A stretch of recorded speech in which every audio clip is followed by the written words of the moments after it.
माहौल खराब करने की बात ऐसे लोग करते हैं। शुएब साहब को सुन लूं नाजिम जी, एक सेकंड, ठीक है शुएब साहब, अजी बोलिए बोलिए शुएब जी। देखिए निदा जी, ऐसा है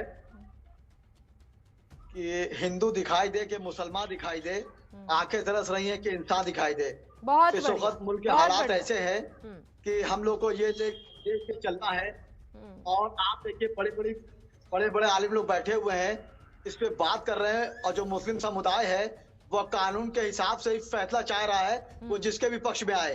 लेकिन जिस तरह के लोग दावे कर रहे हैं ये सरासर गलत है और ये दूसरे मोड़ पे जा रहा है। आप देखिए जो लोग बैठ के, अभी आपने वैसी साहब का जिक्र किया है, बंदी साहब का जिक्र किया है, ये बड़ी शख्सियतें हिंदुस्तान की हैं, ये बैठ के फैसला कर रही हैं और मुस्लिम समुदाय सिर्फ कोर्ट का सहारा ले चल रहा है। लेकिन जिस तरह यहाँ बहसें हो रही हैं उस हिसाब से मंत्रियां पे दूसरा मामला जा रहा है। हमारे प्रधानमंत्री और मुख्यमंत्री इस चीज पे नजर रखते हैं, इस तरह के मामले में बहुत सख्त रहते हैं कि कोई सांप्रदायिक दंगा ना हो जाए या किसी का झगड़ा ना हो जाए। लेकिन आपके डिबेट में आप देखिए किस तरह झगड़े होता है और उस समुदाय में कुछ चंद अच्छे होते हैं, कुछ बुरे होते हैं। गुजारिश रहेगी, खास करके प्रधानमंत्री जी से गुजारिश रहेगी कि सब मामले पर बहुत सख्ती से पेश आए और मंदिर आम पर आके कोई ऐसे मामले ना हो जाए कि दो समुदाय लड़ जाए। और मैं आपसे कह रहा हूँ, बाबरी मस्जिद का फैसला जब मुसलमान के खिलाफ आया था, उसने दिल से माना हो या ना माना हो, लेकिन उसने कानून को माना और किसी एक की आवाज नहीं उठाई। नहीं सर, माना था। आप बता दीजिए कहाँ कहीं कोई लड़ाई झगड़ा है, कोई भी दंगा हुआ, सबने उस फैसले को माना। मैं उस दिन खुद डिबेट में बैठा हुआ था जी, मैं खुद उस दिन डिबेट में बैठा था। मैंने कहा था कि आप बताइए किसी मुसलमान ने नहीं, किसी को कोई आपत्ति नहीं थी, सभी ने सम्मान किया। और अभी 22 तारीख को भी कोई घटना कहीं नहीं घटी, सबने सम्मान किया। जी जी। अब होता क्या है कि इक़्तिदार में आने के लिए मुसलमान को बेस बनाता है। अगर कोई गलत काम हुआ तो मुसलमान ने किया, अच्छा काम हुआ दूसरे लोगों ने किया। इस सियासत को हटना पड़ेगा और एक मुल्क को आगे बढ़ना पड़ेगा। अब आप देखिए ये ज्ञान वापी चल रहा है, इस पे एक फैसला आया, दिलजज ने फैसला दिया। जाहिर सी बात है मुसलमान को तकलीफ हुई, मुझे भी तकलीफ हुई, जाहिर सी बात मस्जिद थी वो। लेकिन फिर वो कोर्ट में, अब आप जो डिबेटों में देखिए जो दावे करके जिस तरह बातें कर रहे हैं, उससे एक समुदाय को तकलीफ पहुंच रही है। और यहाँ हमारी नमाज की बात बता दूं आपको, नीता जी आप भी मुस्लिम में जानती हैं कि वो आप अगर मेरे घर आई हैं नमाज पढ़ने के लिए, अगर मैंने इजाजत नहीं दी तो नमाज नहीं होती। ये नमाज भी पाक जगह पे बगैर इजाजत के और खास कर ऐसे बिल्कुल विवादित जगह पर नहीं है, यही बात मैं कह रही थी शुरुआत में। जी जी जी जी। तो हमें ये भी सोचना होगा और मुसलमानों की गुजारिश भी है जो वीरानों में मस्जिद पड़ी है जहाँ जमाती नहीं है, खासकर फजर में कोई जमाती नहीं पहुंचता है, तो उस मस्जिदों को आबाद करें आप। और किसी एक पार्टी के चक्कर में आके आप कोई गलत कदम न उठा दें। आपके बड़े बड़े आलिम, बड़े बड़े वक्ता पैरवी कर रहे हैं और जो रिजल्ट सुप्रीम कोर्ट का आएगा वो आखिरी निर्णय होगा। ये कार्रवाई चल रही है, हाई कोर्ट जा रहे हैं, उसके बाद जो भी पक्ष हारी जीतेगा सुप्रीम कोर्ट जाएगा। तो मेरी मुसलमान से गुजारिश है और हिंदू भाई से गुजारिश है कि आप लोग संयम रखें, आपस में भाईचारा बना रखें। जो फैसला को सबको मानना होगा। और खास मुसलमानों से गुजारिश है कि जो मस्जिदें वीरान पड़ी हैं उनको आबाद करें। आप एक मस्जिद में रख के किसी पार्टी में आके आप सियासत ना करें। आप 5 वक्त का नमाजी बनिए पहले, आप नमाज पढ़ लेने में शिकायत वाली बात आ जाएगी। और खास करके देखिए जो फैसला आना है, हमारे लोग बैठे फैसला कर रहे हैं, हाई कोर्ट जाएंगे, अगर हाई कोर्ट नहीं मिलता है तो सुप्रीम कोर्ट जाएंगे।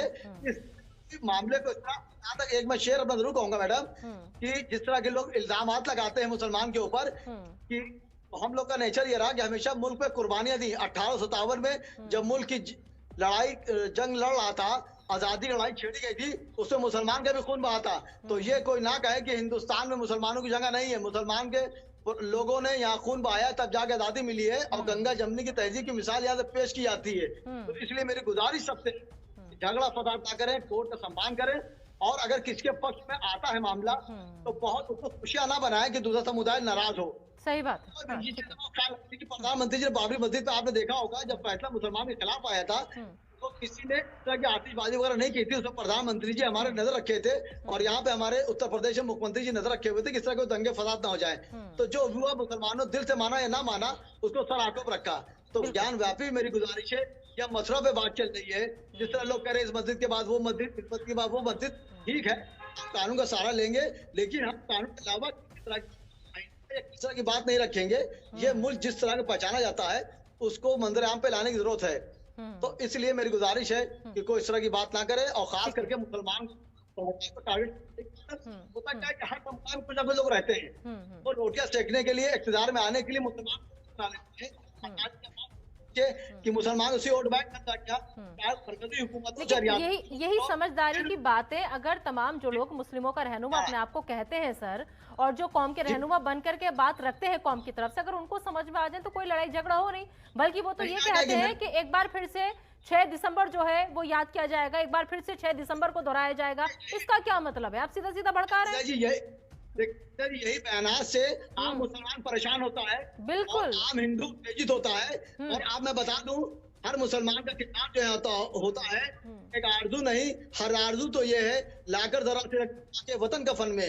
हर मुसलमान अपने कमाए, नबी ने फरमाया कि है कि अपने मुल्क की वफादारी आधा ईमान है। तो हर मुसलमान अपने मुल्क की जान देने की तैयार है, लेकिन जिस तरह के लोग ये तरह बात कर रहे हैं उससे मैं समझता हूँ ये मुल्क के लिए अच्छा ना होगा।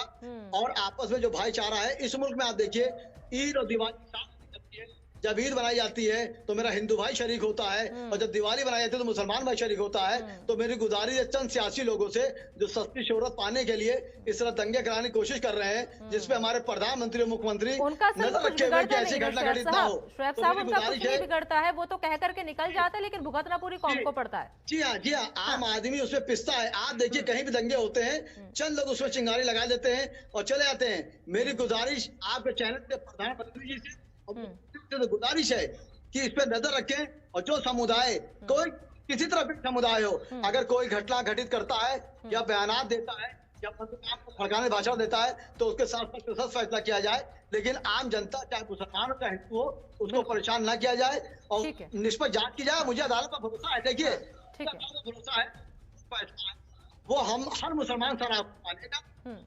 बिल्कुल ठीक है। अभी तक भी कोर्ट के फैसले का सम्मान किया है मुस्लिम समुदाय ने। अयोध्या पूरे जीती जागती मिसाल है। ऐसे में गौरव साहब देखिए, एक बात मुझे भी